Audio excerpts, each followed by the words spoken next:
Buenos días. A ver, vamos a repasar las tareas del 1 de marzo, ¿de acuerdo?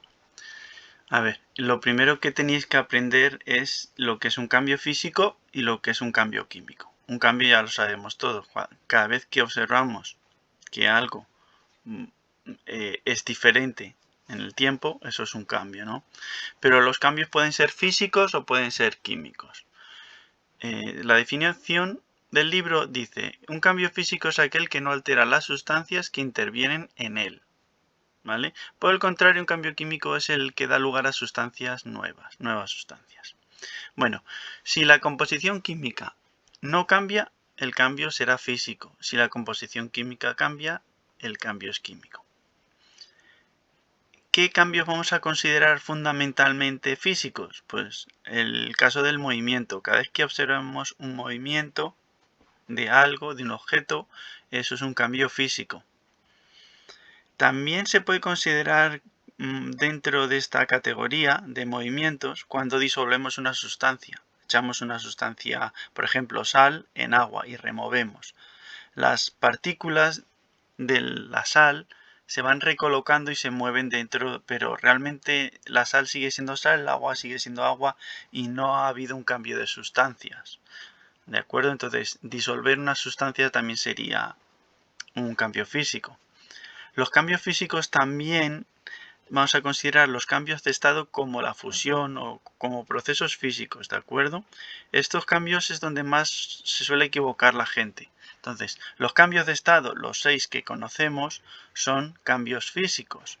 Solamente cambia el aspecto de la sustancia, pero la sustancia sigue siendo lo mismo. Es decir, el hielo es agua, aunque tenga un aspecto distinto del agua del grifo, que es líquida, ¿vale? Para los cambios químicos vamos a considerar las combustiones, por un lado. Cuando hablamos de combustiones estamos hablando de que se quema algo, ¿vale? Es una reacción de una sustancia con el oxígeno. Por ejemplo, la combustión del gas que produce energía, aparte de dióxido de carbono y agua, ¿vale? Aquí está cambiando la composición cuando se produce una combustión. Dentro de esta categoría entrarían un poco las oxidaciones, ¿no? Cuando el hierro se oxida. En realidad también es una reacción con el oxígeno, solo que no es igual que las combustiones. Entonces, combustiones y oxidaciones son reacciones químicas. Es decir, hay una sustancia que reacciona con el oxígeno.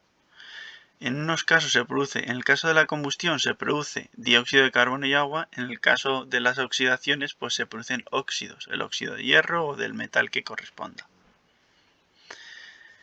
También vamos a considerar la síntesis de los plásticos como un proceso químico, ¿vale?